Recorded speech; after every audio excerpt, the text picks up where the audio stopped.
Hello বন্ধুরা, আজকের recipe হচ্ছে হাঁসের ডিম, আলু, পেঁয়াজ, আদা, রসুন, টমেটো দিয়ে গরম মশলা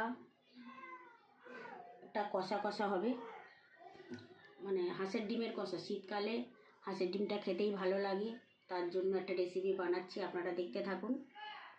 পারলে এরকম করেই করবেন, ঠিক আছে? ডিমের রেসিপি।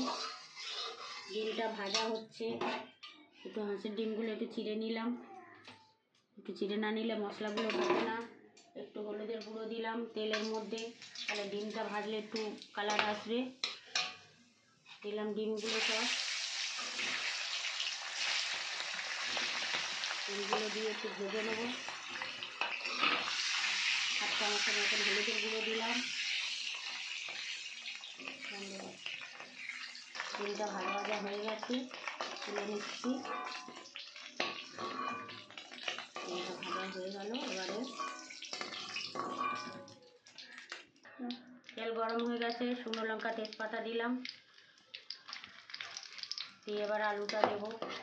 আলুটা তো ভেজে তুলে নিইনি, এমনি এর মধ্যে দিয়ে ভেজে নেবো। শুকনো লঙ্কা তেজপাতা দিলাম,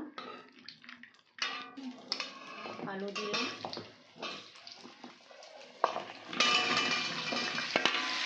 অন্য পদ্ধতি রান্না। আলুটাকে ভেজে নিতে হয়, আমরা ভেজে নিই, এটা একদম এর সঙ্গে দিয়ে ভেজে কষিয়ে নেব। কষা কষা একটু ঢাকা দিয়ে দিলাম।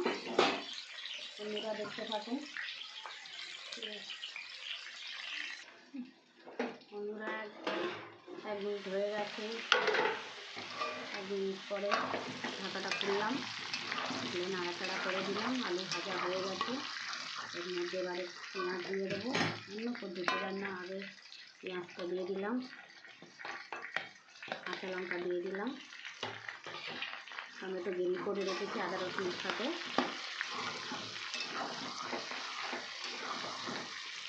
একটু লবণ দিয়ে দেবো, দিলে ওটা রসে যাবে। মোটামুটি 4 চামচের মতন লবণটা দিয়ে দিলাম।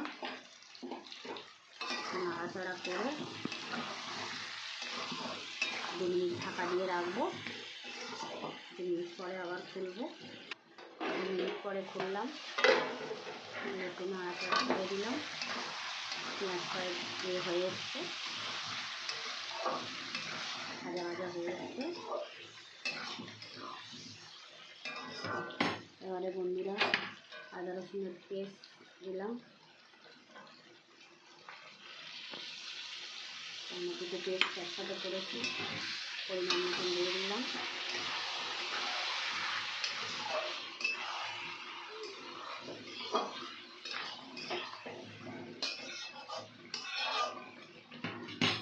হলুদের গুঁড়ো দিচ্ছি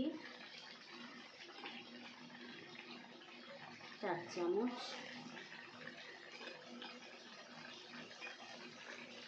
4 চামচ লঙ্কার গুঁড়ো দিচ্ছি। একটু ঝাল ঝাল না হলে ভালো লাগে না, তাই দিলাম। আপনারা ঝাল কম খেলে ঝাল কম দেবেন। একটু চিনি দিয়ে দিলাম, একটু টেস্টি হবে, না মিষ্টি হবে, হবে না মিষ্টি, কিন্তু টেস্টি হবে। নাড়াচাড়া করে দিলাম।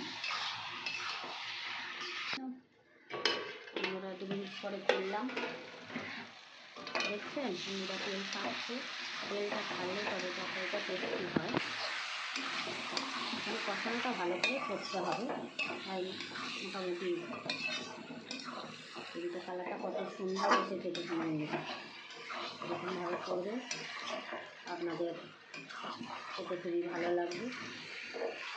আমি তো অন্য পদ্ধতিতে করছি, আপনারা এইভাবে করবেন। সবসময় মশলাটা তেল যেন ছাড়ে, তাহলে খেতে ভালো লাগে।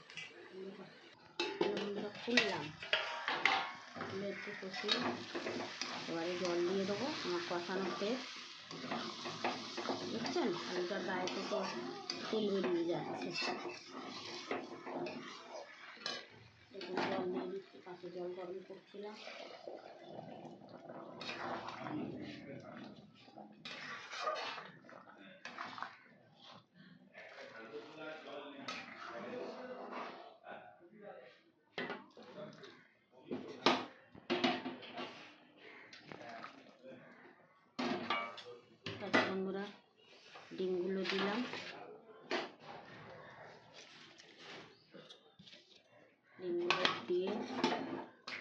দিয়ে দিলাম। দেখুন বন্ধুরা কত সুন্দর কালার এসছে। ডিমের কষা রেডি হয়ে গেছে। এবার খেতে পরিবেশন করি। ব্যাস হয়ে গেছে।